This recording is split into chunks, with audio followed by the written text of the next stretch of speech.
Time for a Florida State recruiting update, and this is going to be straight to the point.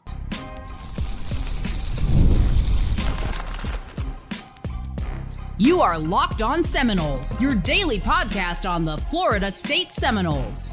Part of the Locked On Podcast Network, your team every day.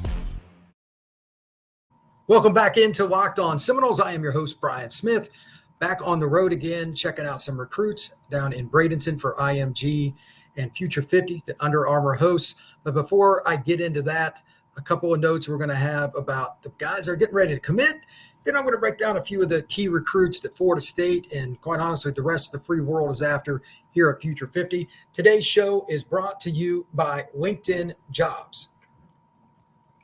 These days, every new potential hire can feel like a high-stakes wager for your small business. That's why LinkedIn Jobs helps you find the right people for your team faster and for free. Post your job for free at linkedin.com/LockedOnCollege. Terms and conditions apply. So Florida State gets two big commitments. They got Wynn, the big defensive tackle out of the state of Georgia, and they also go out and get Wiley, the receiver out of Georgia. Big pickups both, period. Florida State did what they had to do, and they won close races with national programs. Georgia, Auburn, Florida, etc. All these schools recruiting these kids, big-time players. Now here's the key with that. I mentioned Wiley second, and I wanted to stem off of that. Myself and the rest of the free world, everybody in the recruiting industry picked Georgia for Wiley. I'm going to mention this 100 times. It's a great example. Every year there are a few elite recruits that no matter how much intel myself or anybody else gets, pick somebody we didn't expect. That's recruiting. If you take nothing else from this podcast, note that. Recruiting is fluid.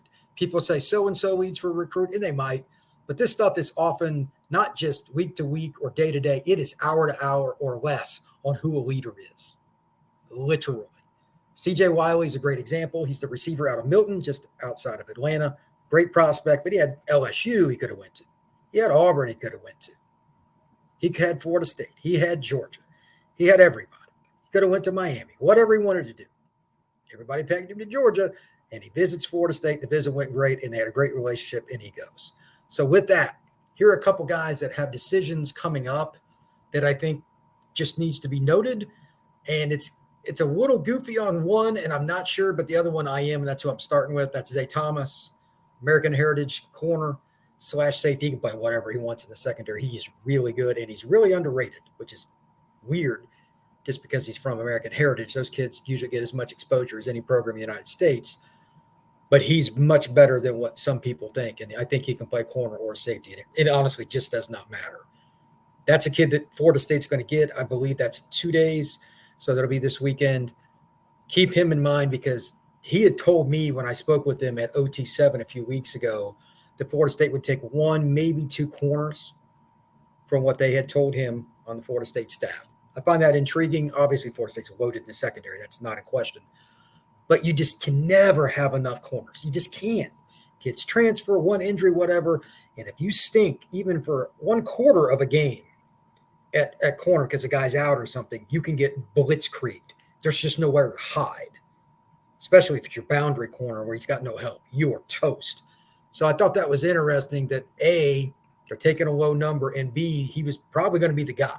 What's that tell you based on how incredible Florida State's ability to evaluate talent and then take players that fit their system and elevate them? That means they got a lot of confidence in Thomas. Now, I don't know what other kid they would take. There are a ton of great corners. I can go into that and talk about Florida State's corner recruiting next week, and it's been a target of mine. I'm trying to do a cross-reference with some other schools on who does the best of not only recruiting them, but putting them in a position to make plays in college. What a concept. I think Florida State is definitely a top 10 program in that, and I'm being very conservative. In the last few years, probably top 3 or 4. So with that being stated, just think about that going into next week. The other player, and I didn't see this coming, and it's, again, why I brought up CJ Wiley, is Jalen Wiggins, the kid out of Rickards. I've said it 100 times. If the kid who's committed to Florida, in case you didn't know, ends up at Florida, it is an absolute albatross on Florida State's recruiting class. Period. You cannot lose elite defensive linemen from your city. Period. Stanford, Florida, Florida State. It's one of the three. If it goes to Stanford, it's a little different deal because that means the kid's just looking for pure academics. And no offense to Florida State, its degree value is not the same as Stanford's. It's not. Either is Florida's. It's not. That's his deal. However, he ain't winning crap at Stanford. If you can't beat Stanford after a 3-9 season for a recruit for a kid from your hometown, that's not a good sign either. So he's allegedly going to make a decision pretty soon. I haven't spoken to Jalen, but that tells me that the visit either A, to Florida State, because he visited there 21st, affirmed, okay, now I need to stay home, or B, it's not enough. I'm done, and I'm going to go to Florida. Stanford is really hard to project with these kids, but again, they were 3-9 last year. They were terrible. You cannot lose that kid. Cannot. So Florida State has to find a way to get that young man. But if he's deciding soon, I guess if nothing else, you're going to stop recruiting. If you don't get him, you would have a better idea. And it would really help. You got Wynn on the inside of D-tackle. Like if you put Wiggins, who's probably a strong side guy, he could play it at 270, 275. It's 250 or so right now. That is a tremendous start to your defensive line home. Because this is a kid that can play at any school in the country from a physical standpoint. It's just up to him how much he develops along with the staff for which he plays. With that, keep in mind that there's still going to be several other commitments. I'm going to Future 50, who I'm going to talk about here in just a second, right after this podcast. I'm hoping to get a little more information on a few more kids from talking to some of my brethren and just talking to some other recruits, et cetera. They're going to be there. It's the media day portion here in the morning. Trying to get some more information. I'm just going to talk about Thomas and Wiggins now. But there's several other kids that Florida State's going to be hearing from, and they could move up their timelines in a heartbeat. It's just part of it. Recruits change their minds not only on where they're going, but when they're going to decide. I had that happen earlier this week, but I'll get into that later this afternoon. I'm going to do another short update, barring something unforeseen. Note that Florida State, at any time, you could see something scroll across your Instagram feed, your Twitter feed, whatever it is, X feed, I should say, because recruits are popping left and right. And by the time I finish this podcast, anything could happen. With that, I'm going to transition to 5 players. There's a ton more, but 5 players that I'm very interested in. They're going to be at Future 50. So what is Future 50? Well, once again, thanks to LinkedIn Jobs for helping me across this network. They sponsor all the things that I do on all the shows, not just Locked On Seminoles, but I'm a host on numerous other shows to talk recruiting. But Future 50 is put on by Under Armour. It's some of the best players in the country, 50 of them. They come down to IMG, and I'm in Bradenton right now at this not so luxurious hotel. As you can see, my background's not exactly exciting if you're watching on YouTube, but it is elite players, and there's nowhere to hide. There are several quarterbacks committed, including the kid that just committed to the Noles, Smeagol. That's a big-time player. And they have kids all over at receiver, DB, et cetera, that can pick their school. Now, there are more players from Florida than anywhere else at this event. But I want to talk about 5 kids here just for a moment that, quite frankly, are not from Florida, and I'm doing it intentionally. I see the Florida kids all the time. So the next 5 has nothing to do with they're not good. These are some of the kids I don't get to see as often, if at all, that I know Florida State is either offered, in the mix with, both. I'm curious about. I want to see them go against some of the Florida kids. It's a combination of all the above. I'm going to give a little brief background because I expect Florida State to be involved a year from now with all these kids in some capacity. Either they're committed or Florida State's trying to flip them, et cetera. These are all big-time players that are expected at Future 50. And no, recruiting never ends. This group of kids, these 26 recruits, are going to be your rising juniors. Florida State's in on most of these guys already. And this will cement it because guys like myself, we talk to staffs all around the country. Guys here will talk to Florida State and everybody else, although deny it. That's how this works. They can't be here. I can. Every school talks to somebody. The point is still the same. Who competes the best against some of these Florida track kids? Because a lot of DBs and receivers, that's a barometer for myself and everybody else that does rankings or puts out information about recruits on X, et cetera. You see an Instagram reel, there's a reason. The kid's good. Today will be an example. And here are the 5 players in questions for me. Number 1 is Samari Matthews. I've seen him before. He's a corner out of Cornelius, North Carolina, William A. Hugh High School. Bigger body kid, 190 plus. He can really run, but he's physical. He might be the best corner in the next class. Debatable. It's a little early to to put anybody at number one at that spot. It's always a competitive position, but really can run, change direction, and just so physical. I think he could play in a zone or a man scheme and be very, very good.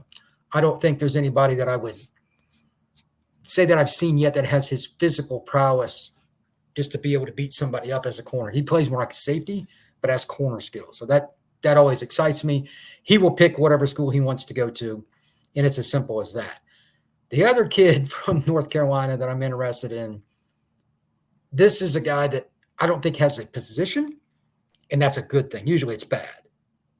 Kendra Harrison out of Reidsville, North Carolina. Tight end, long and tall. I assume he plays basketball and everything else. Really athletic. It's a guy that could be a power forward in hoops. Definitely not somebody I'd want setting a screen on me on a back cut that I was playing defense on the hardwood. This is the kind of guy in a Mike Norvell offense or any good spread is impossible. Okay, 6'6" kids that can run and change direction, never go out of style, regardless of sport. Beach volleyball, basketball, baseball, whatever. Height has an advantage somewhere on the field. Just does. This kid can make crazy catches and all that kind of stuff, but you don't know where he's going to line up in football now. He may line up at any line, but you might put him in the slot and beat the bejesus out of a smaller corner that they were foolish enough to put in front of a tight end. So he's really intriguing. FSU's had some success in North Carolina over the years in recruiting, but I just think that everybody will recruit him. I just want to see how he moves against some of these elite DBs. We got a bunch that are going to be there. So he's really good. Next, Cedarian Morgan, Alexander City, Benjamin Russell. I live pretty close to this kid. I'm looking forward to seeing him play later this year. I really think he has the ability to be a boundary receiver. It's something that I have really started in the last 6 months to look at differently because of how the portal did not work out for anybody, really, at the boundary position. What is a boundary receiver? Big, 6'2", minimum, usually 6'3" or 6'4", and can just physically overwhelm a DB in the run game, which is important, and in the screen game also as a blocker. And a guy, if you leave one-on-one in the red zone, it's going to be hard for the DB. That guy that it's just everybody in the stadium knows you can throw it up to. You can't do anything from a coaching perspective other than double teaming, which in the red zone you really can't. With the boundary guys, there's nobody else over there. My guy's just better than yours. Keon was that way. He's 6'3", 6'4", 215. Morgan's already like 210 pounds, allegedly. I haven't seen him live. I'm really curious about how big he is. A kid I seen briefly, but it was just at one of the skills parts of Elite 11. The one I went to in Mississippi is Jabari Mack out of Destrehan, Louisiana. It's just on the edge of New Orleans. That's a program that every school in the country recruits if they go to Louisiana. It's an automatic stop. They've had numerous players come out of there. I don't think that's going to change. Jabari's really strong, really athletic. He's, again, kind of like Morgan in a sense, not as tall, but he's more physically advanced. I think he will be a very good receiver. Not sure which spot. Might be a power slot, might be an outside guy, but he has a really good ability to make guys miss in space despite being a bigger body guy. I'd say 6 foot, 185, 190. It's almost built like a boxer in a sense. He's just really stout. That's a really interesting kid. And then finally, another receiver, Hattiesburg, Mississippi, Blair Center, Tristan Keys. He's another guy that has length, probably a big body guy that's more likely to play flanker, but maybe ends up at split end. We'll see. But when am I going to be down in Hattiesburg to scout high school football? Not very often. So seeing him here is an advantage. And Florida State recruits the heck out of the state of Mississippi and Alabama through that corridor and on down to New Orleans. Norvell and his staff know it well. But see how they do against these Florida kids and some of the Georgia kids that are at the camp. That's going to be a really, really interesting barometer. So with that, I'm going to wrap it up. I'm going to try to get another show in later today. I'm not sure what all is going to happen, but I might do some photos and different things on the Locked On Seminoles X handle. I'll definitely do some kind of an overview either tonight or in the afternoon. There's a session tonight with some video. I don't know how much of it I'll get cut up tonight. It would be a late night podcast if I did it, but there'll be something else today coming from Locked On Seminoles. But anyway, enjoy coming down here and going through all the Future 50 stuff and anything that Florida State has pop at some point. My luck, it'll happen during the middle of one of the practices, but I'll get a video in on that as well. Everybody have a good one, and I'll talk to you soon.